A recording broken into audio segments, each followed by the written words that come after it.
Hey everybody, I'm Chucky. This is Jason. This is our mascot teaser, and we're here at the STN Mobile Studio at Sunset Station for our sports gaming podcast Bookends. It's great to be back, Jay. No, finally a good week. We can actually come into the studio this week with a small smile on our faces. It had been 3 weeks in a row where we had taken our lumps on the pro football side of things, so it was good to get a winning week for the books. And I know with the lines that are up and everything that's going on, the guests are looking to get back into the winning ways on their side of it. So we're going to jump into last week. I mean, it was a better week for our side.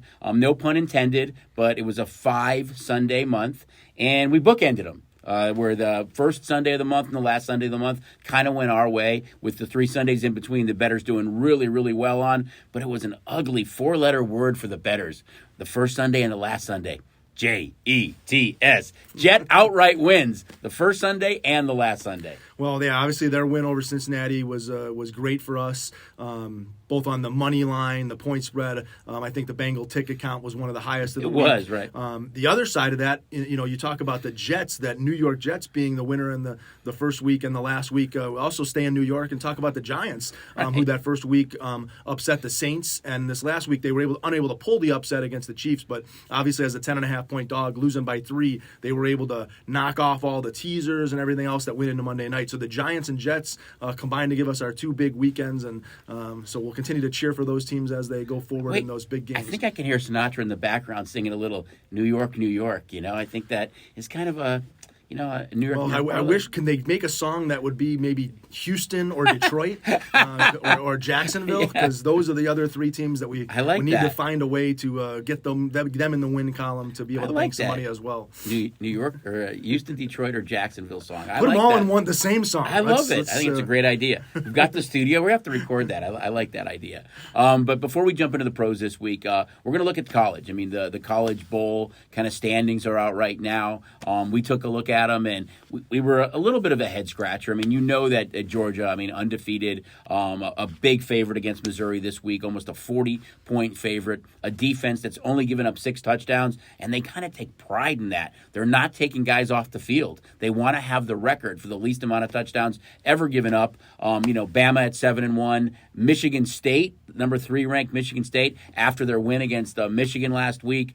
Oregon, which may be a little bit of a surprise because the eyeball test, as we talked about, would tell you it should be Ohio State, but Ohio State's 5. Cincy, Michigan, Oklahoma, Wake, Notre Dame, Oak State, and Baylor kind of rounded off. But I know we want to talk about kind of the top 4 to 6 and some of the interesting intricacies there with those teams. No problem. Obviously, Georgia and Alabama, right. No problem with them being ranked there. Obviously, I think Cincinnati, saw themselves in the number 2 hole in the rankings and fall to number 6 in the college playoff rankings. They've struggled a little lately, though. They haven't been that impressive on the field with kind of back-to-back close games. Yeah, but Alabama in the 2 hole. The really interesting spot here is these teams are probably going to end up running the table, playing each other in an SEC championship game, and then after that SEC championship game, what does that do to the rankings? Does somebody fall out to number 3 or potentially even number 4, and we wouldn't want them to essentially be number 1 and number 4 and then play each other again in that first playoff game. So it's going to be interesting to see what that does from an SEC championship standpoint. And then kind of 3 through,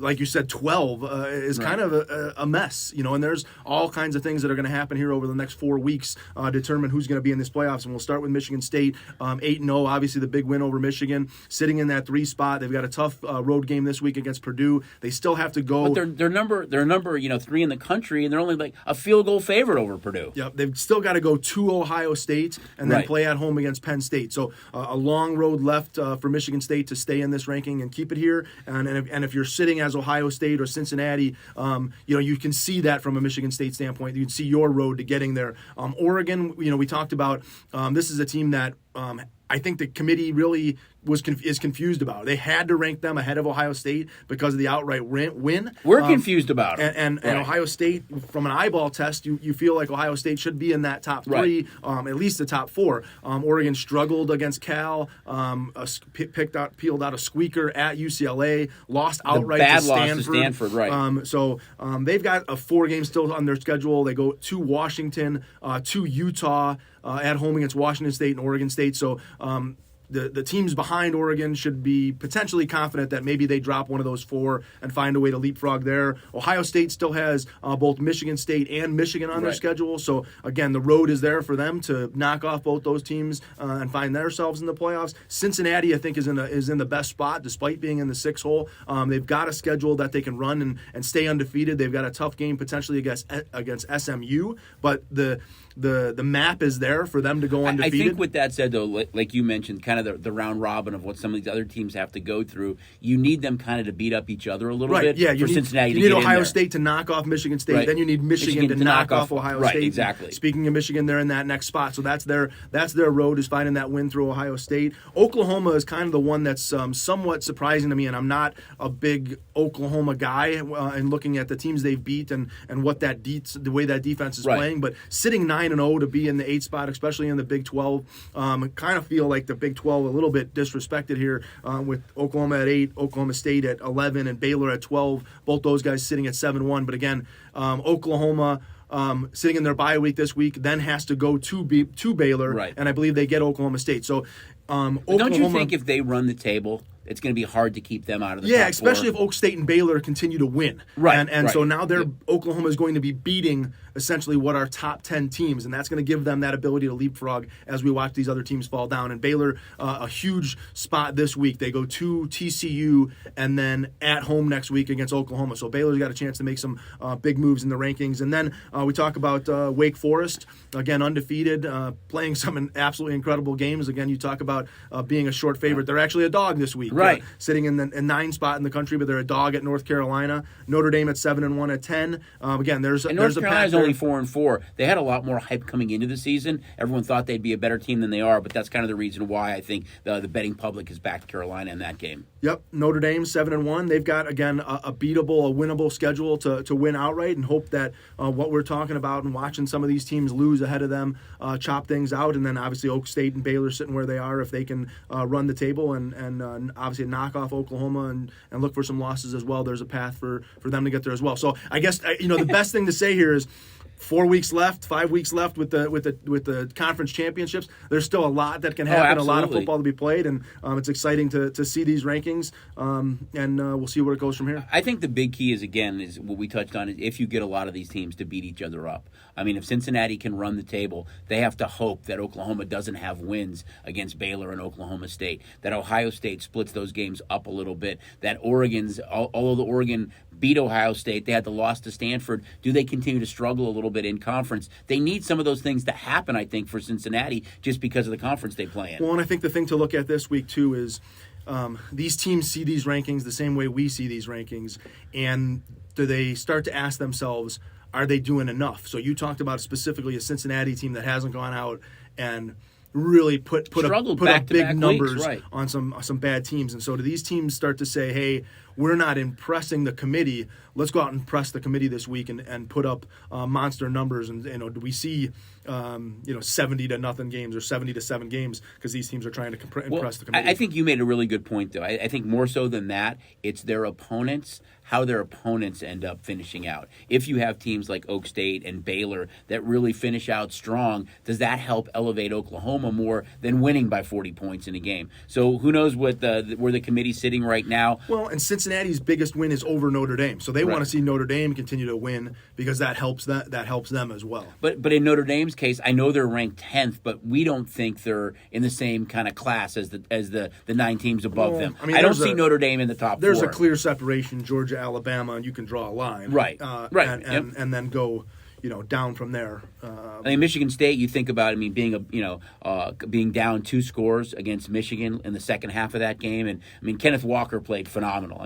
For me, I think you could put him at the top of the Heisman list right now. I know it's kind of with Stroud and with Matt Carroll. You've got... I saw Bryce Young. I'm still hoping Bryce Young from a standpoint of what we're cheering for. Bryce Young Walker's been really, really good of late. And, they can running run games the ball. don't slump. We've talked about this Michigan State team. Running games don't slump. When you've got passing games and a solid defense, the one thing that can kind of come out every week is that running game. And Michigan State's got that running game, and a tough the weather gets colder, it's more grind. Yep. Purdue pulled the upset, if you remember, 2 weeks ago against Iowa. Yep. And then kind of got beat up by Wisconsin. And so Purdue has that ability to pull an upset, but an Iowa offense that has really, really kind of struggled this year.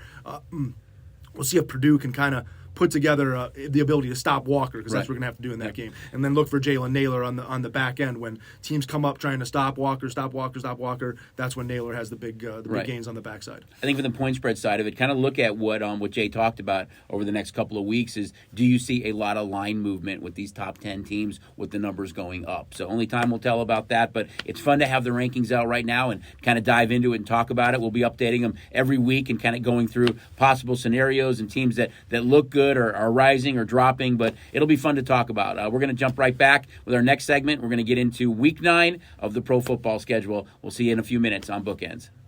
Damn, I look good. What's up, everybody? It's me, Stephen Money. It's football season, and I want you to know that you can bet on me, the STN Sports App. So sign up today and get started with me. Hey everybody, we're back with the Sports Gaming Podcast Bookends from our STN mobile studio at Sunset Station. Jay, we're going to jump into the pros this week, week 9, and Thursday night football, Jets, Colts. I guess the bettors are super impressive with the Jets.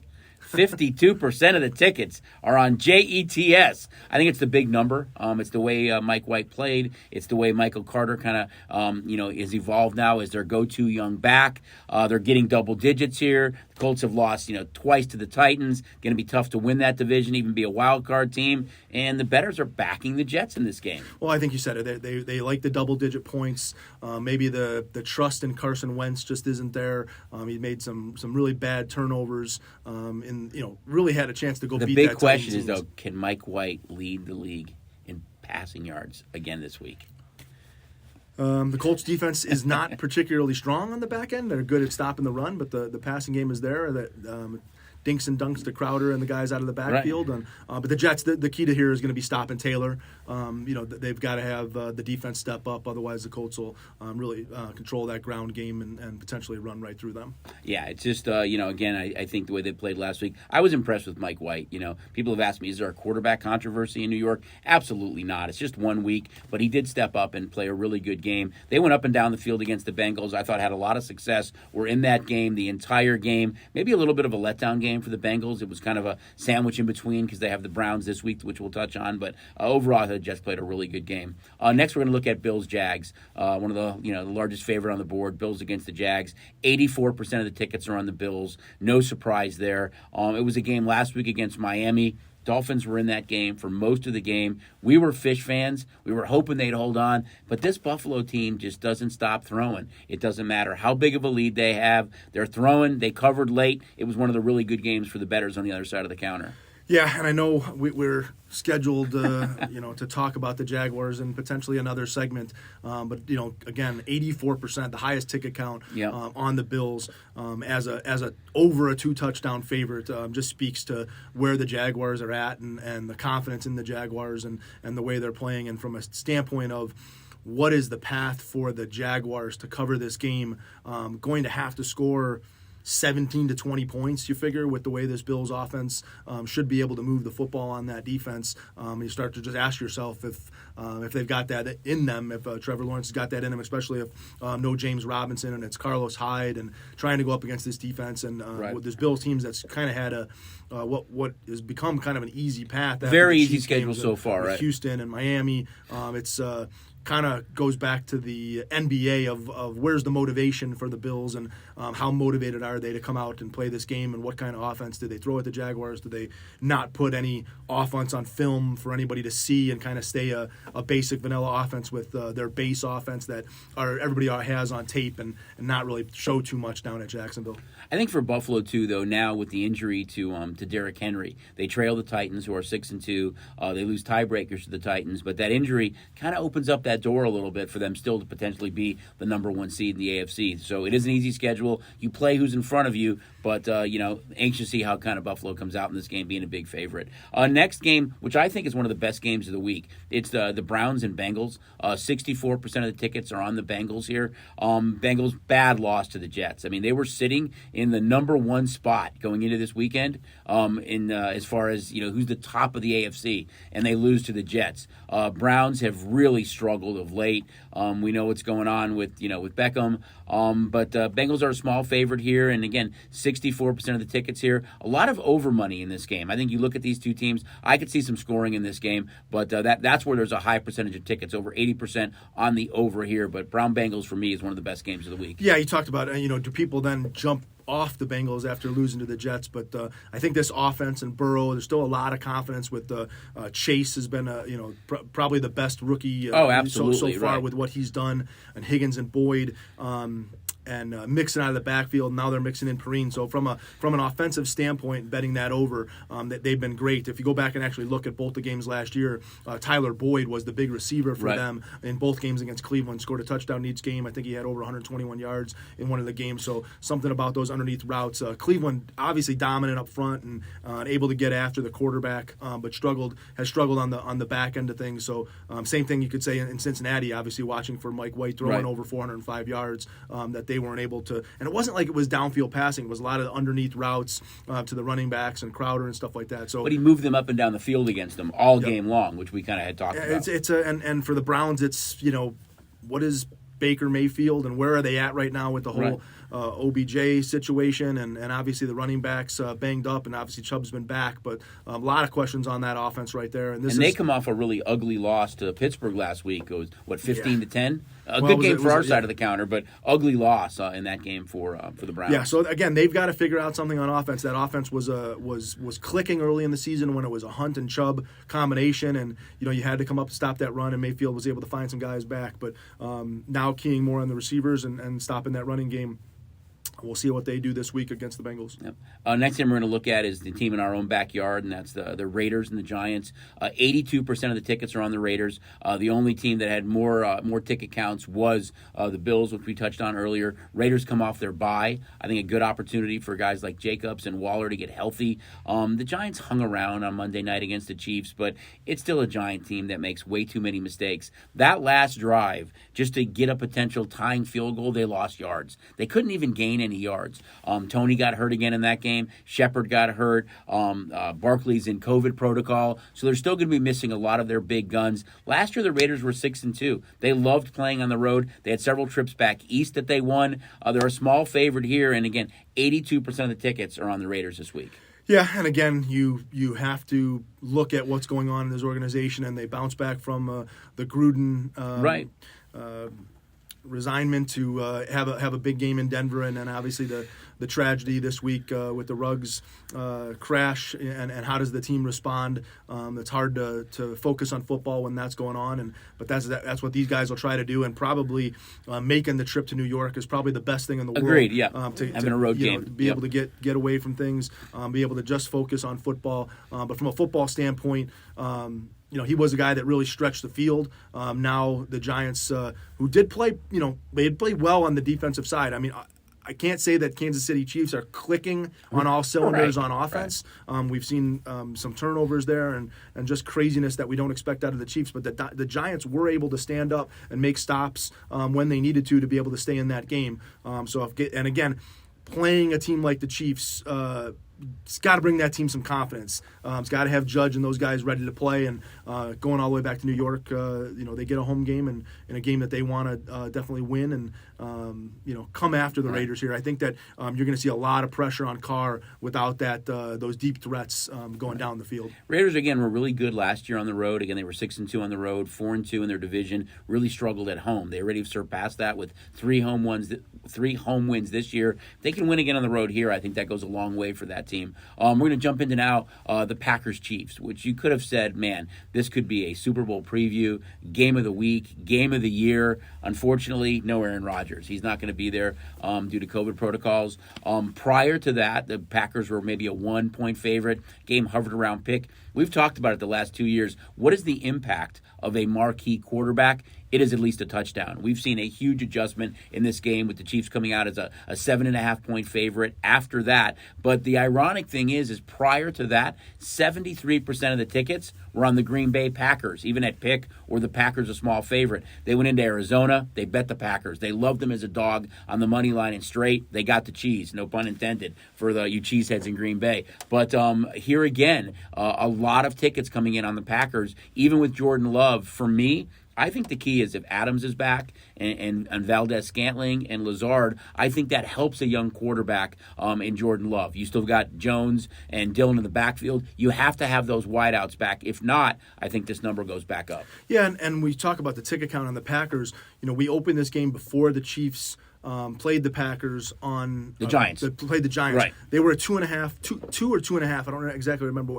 but I think it was 2.5. Right. Kansas City was favored over the Packers in this game with everybody expected to come back and play, and then they don't go and play a particularly good Monday night game, and we see the game go to pick. In some places, even had the Packers a small favorite, and then obviously the Rodgers announcement comes out, and the Chiefs shoot up back to over a touchdown favorite. And I from a standpoint of the Packers, and you watched them last week coming off the rest.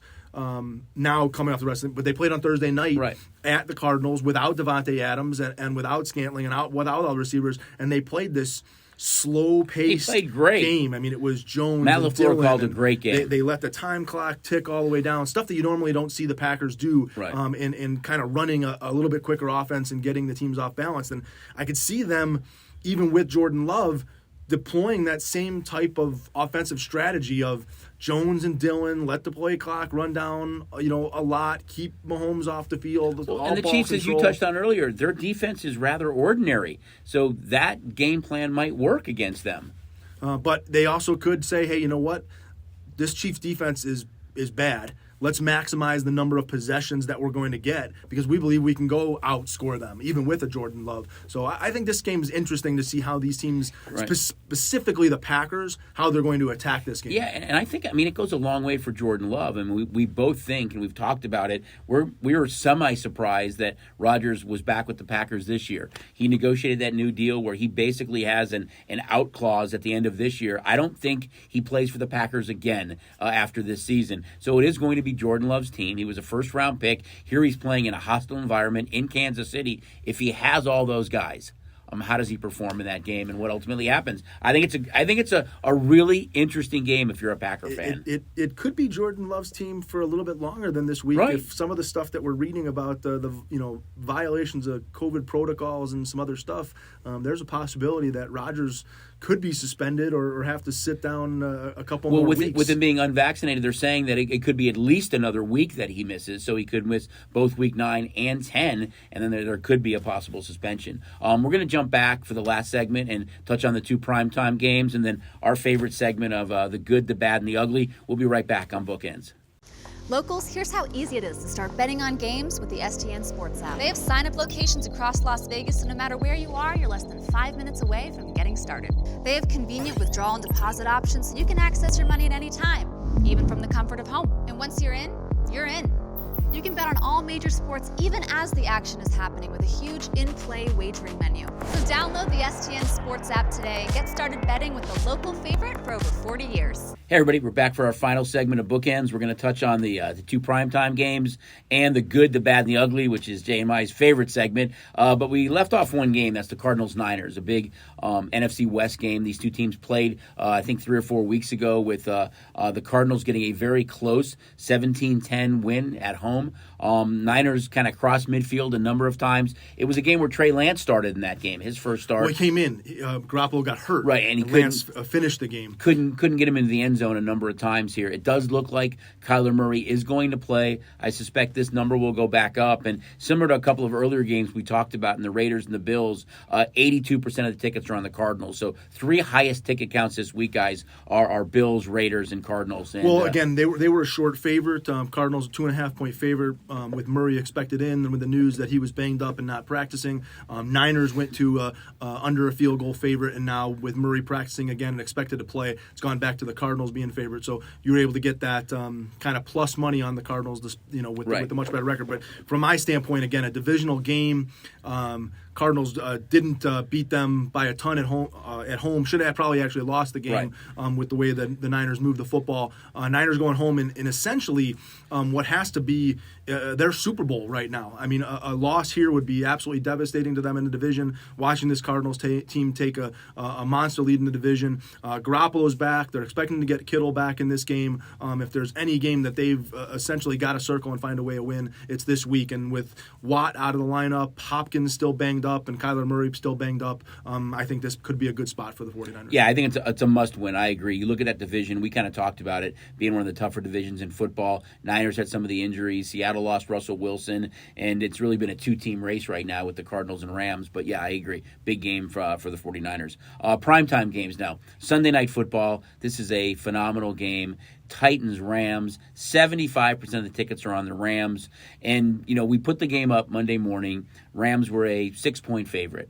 It comes out later that Derrick Henry broke a bone in his foot. That game instantly goes to above a touchdown. So we talk about the impact of quarterbacks and what they mean to the point spread. He's one of the few or only running backs, I think, that I can think of today that would impact the line so dramatically with him out of the lineup. You're talking about under 7 or above 7, which is a key number, and it's all because of number 22. Everything the Titans do goes through him. Their whole offense is predicated on running the ball, wearing you down early, wearing you down late, and it opens stuff up for Tannehill with A.J. Brown and Julio Jones.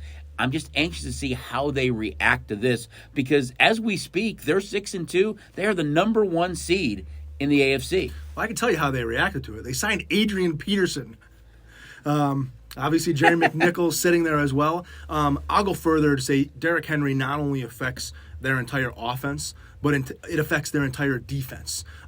Their ground control, ball control offense saved that defense a little bit, and it's not a very good defense. We watched the Colts go up and down the field. We've watched other teams go up and down the field on them. They've got to get timely turnovers to stay in the game, and one of the things that the Rams can exploit best is a bad secondary, and so I look for Stafford and them to have a big game here. The Titans are going to have to find a way to move the football on offense, and it can be done. This Rams team up 38-0 last week and allowed Texans to come back and score 22 points, I think, in 5 minutes to do a little bit of a backdoor cover for those of you that got 16 and a half. But that defensive secondary is not invincible. I don't know what we're going to get out of the Rams from a Von Miller standpoint this week. Obviously, that's a huge trade, though. Yeah, huge addition to that defense to be able to pick him up from the Broncos. It's not sure what he's actually going to play or how much he's going to play, but going forward, he's going to play. This Rams team they've got all they're a Super Bowl caliber They're in it team to win it. I mean, defensively, we talked about they had a Super Bowl caliber defense before they went out and got Matt Stafford. Now you add, you have Aaron Donald, you have Ramsey, and you had a guy like Von Miller. Last year we saw Tampa defend the Super Bowl in their own stadium. There's a real chance that the Rams could do that in SoFi again this year. But I just think when you look at Tennessee, not only did it affect the number, it affected the total. We saw the total drop 7 points without Derrick Henry. So totally different team right now.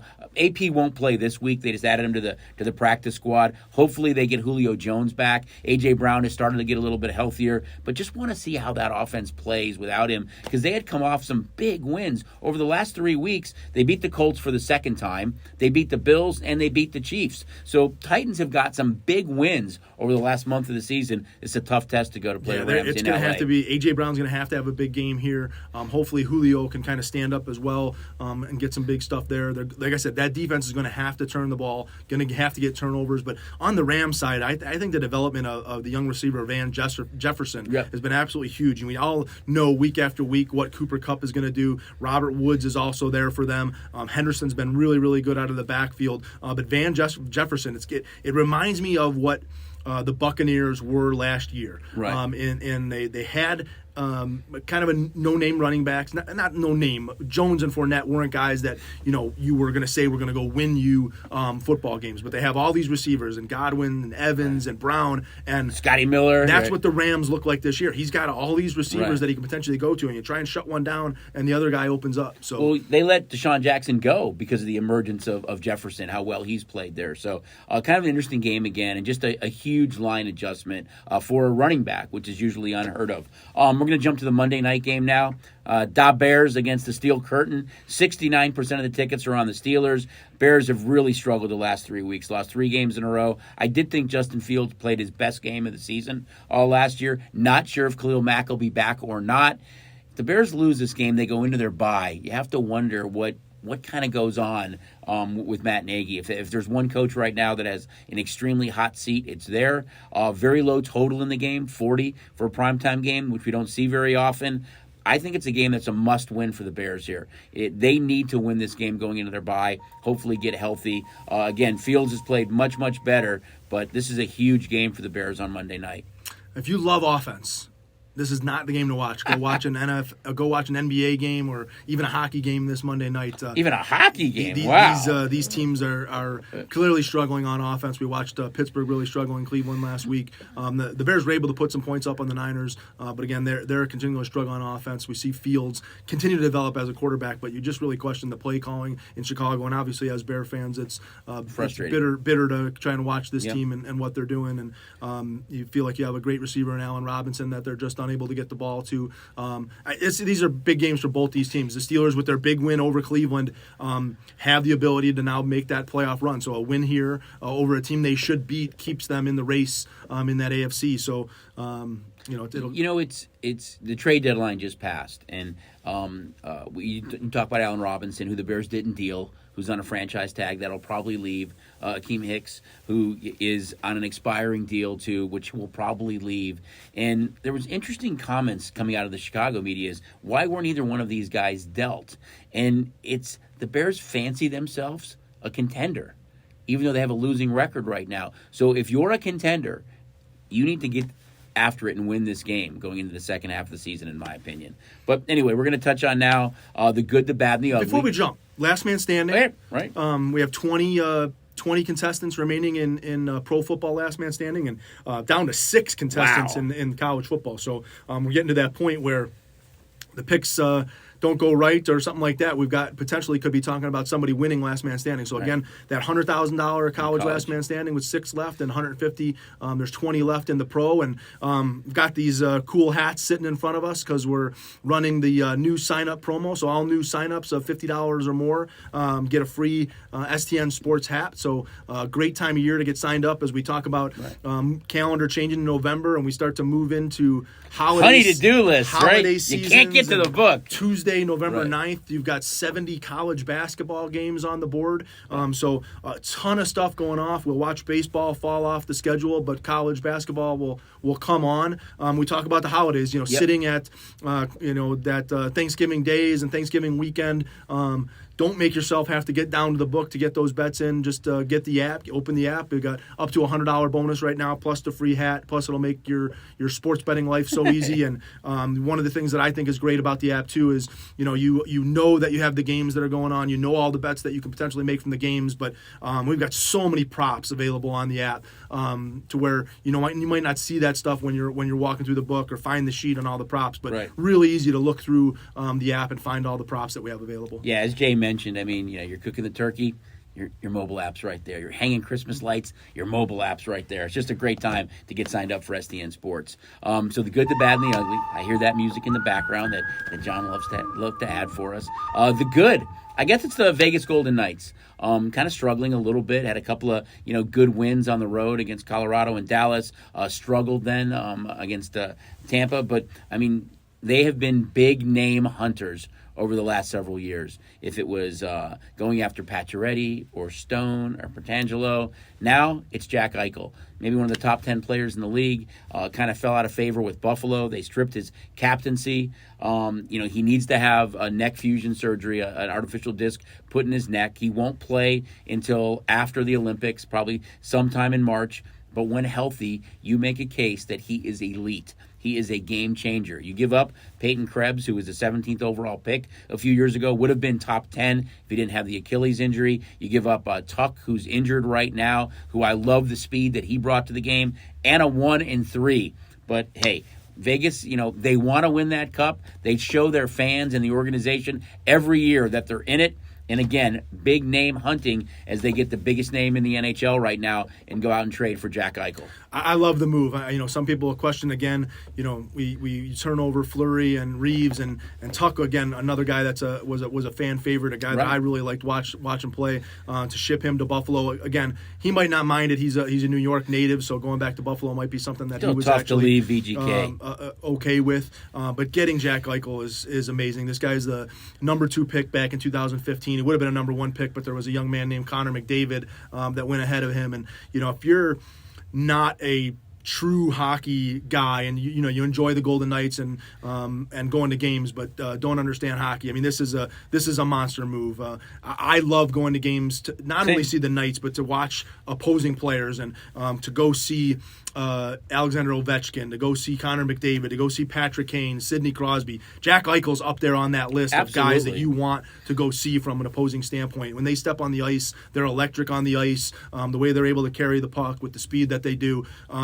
Jack Eichel's that player, and now we can call him a Vegas Golden Knight and hope that surgery goes well, and when he gets on the ice, it changes the entire dynamic of this team. I think the only question is that we've seen Toronto being extremely top-heavy with the cap. We've seen Chicago kind of go through that a little bit, and you look at maybe the top 6 guys on the Knights eating up such a huge percentage of the salary cap. You have to hope some of these young kids really start to develop, and maybe one of the best things is that they have all these injuries right now, not for the injured players, of course, but that these young players are getting playing time and getting some more experience and getting ice time, that when you get healthy, you have these kids to mesh with. Well, you can make the argument, and I hear what you're saying, that they're getting top heavy, but if you're able to have that number 1 line with a healthy Pacioretty and Stone, and the way Stevenson's come on here has been absolutely fantastic, to go along with the misfit line, those top two lines, if they can become scoring lines, you don't need a whole lot of scoring out of your 3rd and 4th line. You just need development and some good solid play. And in all honesty, they lost nothing right now because they had sent Krebs down.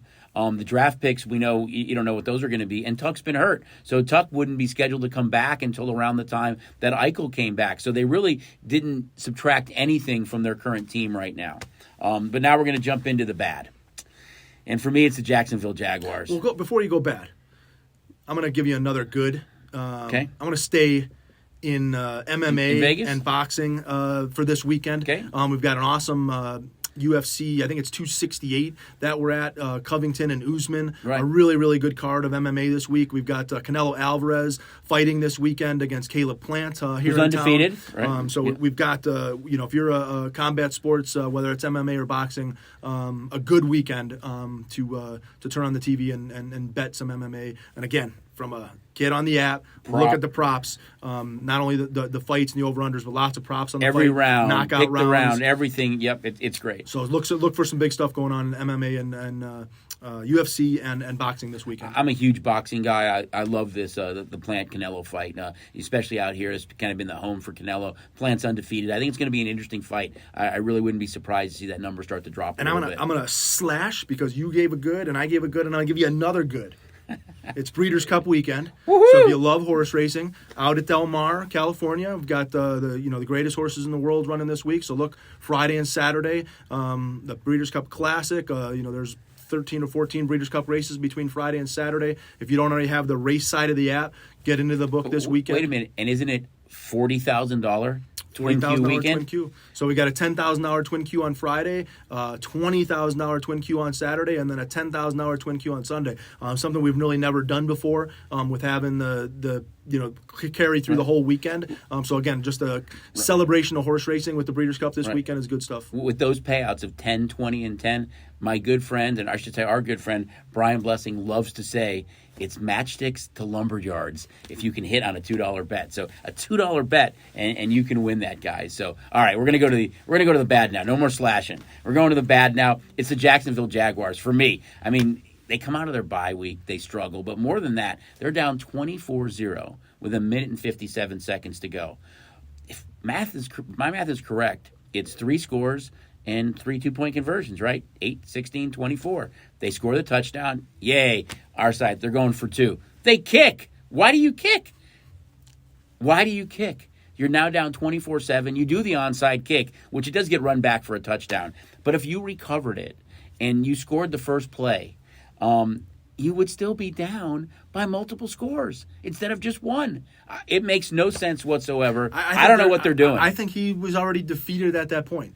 That's a horrible message to send your team. I'm not saying it's correct. But I just think Jacksonville. I mean, you're coming off your bye week. Right. And I'm gonna actually stay in the bad, and I'll stay with the Jaguars, who come off their bye week, and they're playing Seattle, and they're playing the backup Geno Smith in Seattle, who we just watched play on a short week on a Monday night, and he was 12 for 20 for 167 yards against the New Orleans Saints at home. He started the game against the Jaguars 14 for 14. He completed 14 passes and 14 tries, which is the record this year in the NFL to start a football game.